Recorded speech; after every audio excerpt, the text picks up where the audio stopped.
सबको जय मसीह की। आराधना भवन बहेरा में आपका स्वागत है। आज का संदेश है प्रभु यीशु मसीह का आगमन। परमेश्वर का वचन हमें इस प्रकार से बताता है, जिस घड़ी के विषय में तुम सोचते भी नहीं, उसी घड़ी मनुष्य का पुत्र आ जाएगा। हालेलुया। मत्ती रचित सुसमाचार उसका 24 अध्याय और उसका 44 वचन जब हम पढ़ते हैं, वहाँ पर इस प्रकार से लिखा है, इसलिए तुम भी तैयार रहो, क्योंकि जिस घड़ी के विषय में तुम सोचते भी नहीं हो, उसी घड़ी मनुष्य का पुत्र आ जाएगा। हालेलुया। कोई पूछे यीशु मसीह कब आएगा? इसका जवाब है, जब हम सोचते भी नहीं, उसी समय वह आ जाएगा। इसका मतलब है कि आज ही यीशु आ सकता है, क्योंकि आज कोई भी ऐसा नहीं सोच रहा है कि वह आ सकता है। हम सबके पास आज के, कल के और आने वाले दिनों के बड़े बड़े प्रोग्राम हैं, और इन सब बातों से पता चलता है कि हम उसकी आमद में, हम उसकी आगमन के लिए तैयार नहीं है। लेकिन यह सच्चाई है कि वह जरूर आएगा और जल्दी आएगा। प्रकाशित वाक्य उसका 22 अध्याय उसका 12वां वचन इस प्रकार से कहता है, जब वहां पढ़ते हैं तो, देख मैं शीघ्र आने वाला हूं और हर एक के काम के अनुसार बदला देने के लिए प्रतिफल मेरे पास है। आमीन। हालेलुया। या तो वह आ जाएगा या हम यहाँ से चले जाएंगे। ये दोनों बात सच है। या तो प्रभु यीशु मसीह आ जाएंगे या तो हम चले जाएंगे, और ये निश्चित है। दो में से एक काम जरूर होगा। इसलिए हर समय तैयार रहना जरूरी है। कल क्या होगा हमें कुछ मालूम नहीं। आज का दिन हमारा है। दुनिया के लोग खाने पीने में लगे हैं, ब्याह शादी में लगे हैं, लेन देन में फंसे हैं, कुछ घर बनाने के चक्कर में लगे हैं।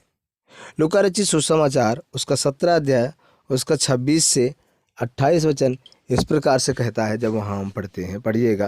लूका रचित सुसमाचार उसका 17 अध्याय उसका 26 से 28 वचन लिखा है। परमेश्वर का वचन इस प्रकार से कहता है, जैसा नूह के दिनों में हुआ था, वैसा ही मनुष्य के पुत्र के दिनों में भी होगा। जिस दिन तक नूह जहाज पर ना चढ़ा, उस दिन तक लोग खाते पीते थे और उनमें ब्याह शादी होती थी। तब जल प्रलय ने आकर उन सब को नाश किया। और जैसा लूत के दिनों में हुआ था कि लोग खाते पीते, लेन देन करते, पेड़ लगाते और घर बनाते थे। हालेलुया। सो नूह के दिनों में हम इस बात को देख रहे हैं, लूत के दिनों में हम इस बात को देख रहे हैं, है ना। सो परमेश्वर का वचन हमें ये बात बताता है कि वैसा ही मनुष्य के पुत्र का आगमन भी होगा। परंतु हम जो विश्वासी हैं, जिनको विश्वास है कि कभी भी यीशु आ जाएगा या हम यहाँ से चले जाएंगे, वह अपने को तैयार करने में लगे हैं। आमीन। वैसे तो नूह के भी 3 बेटों की शादी हुई। नूह भी खाता पीता था, लेकिन उसका खास काम नाव बनाना था, क्योंकि उसको मालूम था कि अगर मेरे इस पानी के जहाज का काम पूरा नहीं हुआ तो बरसात आएगी और मैं डूब जाऊंगा। इसी तरह हमको भी यह मालूम होना चाहिए कि अगर यीशु आ गया या हमारी मौत आ गई और हम पवित्र नहीं बने, तो नरक में चले जाएंगे। जिनके मन शुद्ध हैं वह स्वर्ग में परमेश्वर को देखेंगे। लेकिन जिनके मन गंदे हैं वह फिर नरक में शैतान को देखेंगे। मत्ती रचित सुसमाचार उसका 5 अध्याय उसका 8 वचन में इस प्रकार से लिखा है, धन्य हैं वे जिनके मन शुद्ध हैं, क्योंकि वे परमेश्वर को देखेंगे। हालेलुया। इसलिए यह अच्छा समय है कि हम अपने मनों को यीशु के लहू के द्वारा पवित्र करें। इब्रानियों की पत्री उसका 9 अध्याय उसका 14 वचन में इस प्रकार से लिखा है, इब्रानी 9 का 14 कहता है, तो मसीह का लहू जिसने अपने आप को सनातन आत्मा के द्वारा परमेश्वर के सामने निर्दोष चढ़ाया, तुम्हारे विवेक को मरे हुए कामों से क्यों ना शुद्ध करेगा, ताकि तुम जीवते परमेश्वर की सेवा करो। आमीन। Hallelujah, hallelujah. यहाँ पर हम इस बात को देख पा रहे हैं कि परमेश्वर का वचन इस प्रकार से कहता है कि प्रभु यीशु मसीह के लहू के द्वारा हम पवित्र हुए और वो लहू हमें पवित्र करें। अपने आप को हमें उसके लहू के द्वारा पवित्र करना है। आमीन। खुशी की बात है कि यीशु मसीह अभी तक नहीं आया और हम अब तक मरे भी नहीं। शायद अगर वह पहले आ जाता तो बहुत से लोग नरक में चले जाते, इसलिए वह अभी तक स्वर्ग में रुका हुआ है। दुनिया की चिंताओं को छोड़ो और अपनी आत्मा की चिंता करो। यह संसार हमें कुछ नहीं देने वाला। प्रिय भाई और बहनों, आज मैं आपसे ये बात कहना चाहता हूँ, इस संसार से कुछ मिलने वाला नहीं है। आप जो आशा करते हैं ना संसार से, वो भी आपको नहीं मिलेगा। इसलिए आप अपने आप को तैयार करें। सबको एक दिन 6 फुट के गड्ढे में फेंका जाएगा, चाहे वह राजा हो या फकीर हो। सबको एक दिन मरना है। यहाँ हमारा कुछ भी नहीं है, फिर हमारा दिल यहाँ क्यों लगाएं? हम सब जानते हैं कि हम जिस भी बात के लिए इतना ज़्यादा परिश्रम करें, इतना ज़्यादा मेहनत करें, हम कुछ लेके जा नहीं सकते। हमारे यहाँ कुछ भी नहीं है, कुछ भी हमारे साथ में नहीं जाएगा। आमीन, हालेलुया। हमारा धन तो स्वर्ग में है, हमारा घर भी स्वर्ग में है। यह संसार एक धोखा है, स्वर्ग एक हकीकत है। हमारा दिल दिमाग धोखे में से हटाकर हकीकत में लगाना चाहिए। यीशु जल्दी आने वाला है। क्या हम उससे मिलने को तैयार हैं? यह एक बहुत बड़ा सवाल है। आज उद्धार का दिन है, आज तैयारी का दिन है।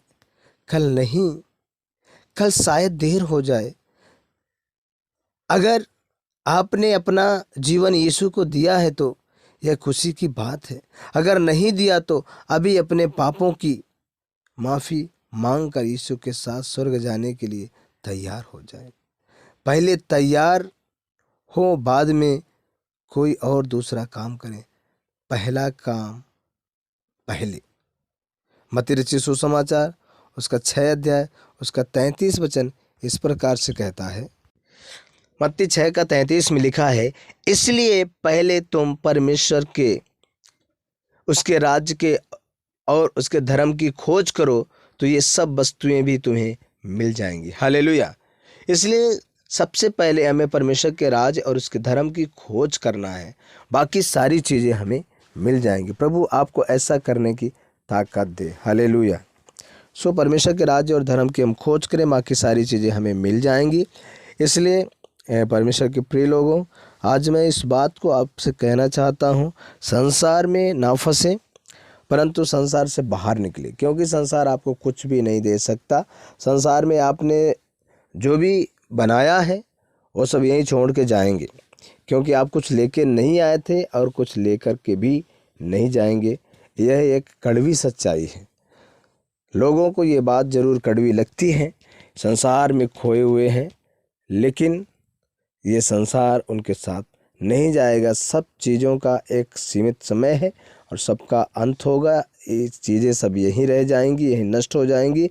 हमारा जीवन यदि हमने प्रभु यीशु मसीह को नहीं दिया, हमारा जीवन भी बर्बाद हो जाएगा और हम भी नरक चले जाएंगे। इसलिए हम सबको इस बात को समझने की आवश्यकता है। आप भी नरक चले जाएंगे, आपका जीवन भी बर्बाद हो जाएगा। इसलिए आप सब इस बात पर ध्यान दें और प्रभु यीशु मसीह को अपना जीवन दें। प्रभु यीशु मसीह के लहू के द्वारा अपने आप को शुद्ध करें, अपने आप को पवित्र करें, अपने आप को धोएं और परमेश्वर के राज्य की तैयारी करें।